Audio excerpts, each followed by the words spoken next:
चंचल मन को शांत करना बहुत जरूरी होता है, क्योंकि अशांत मन में कई सवाल होते हैं और यह इधर उधर भटक सकता है।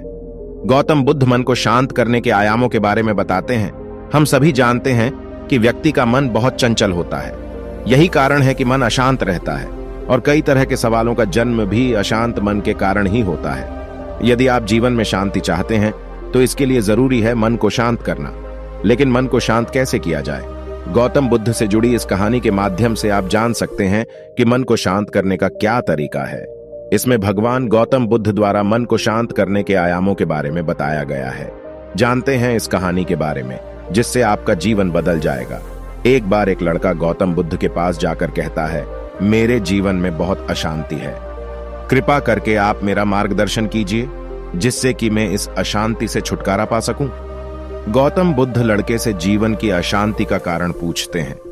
लड़का उत्तर देता है, अत्यधिक विचारों के कारण मेरे भीतर बहुत सारे विचार आते हैं जिससे मेरा मन अशांत रहता है।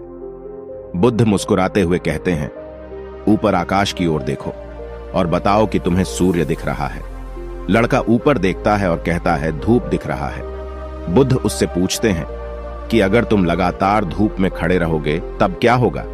वह कहता है, मुझे अत्यधिक गर्मी लगेगी और शरीर में बेचैनी होगी।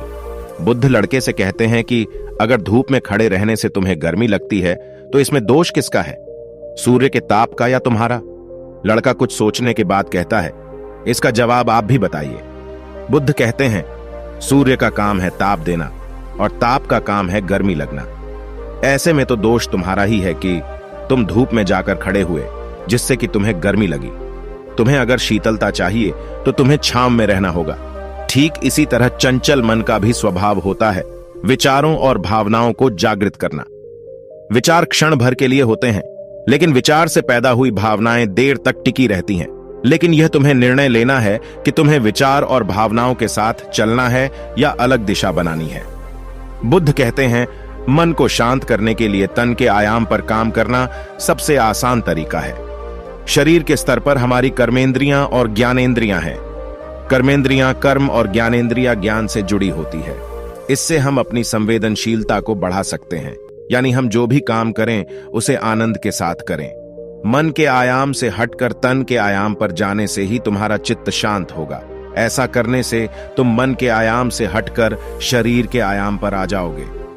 ठीक उसी तरह जैसे तुम धूप से हटकर छांव में आ सकते थे। मन के आयाम से हटने पर तुम्हारी जागरूकता तन पर आ जाएगी। जब तुम तन के आयाम पर काम करोगे तब तुम्हारा चित्त शांत होगा।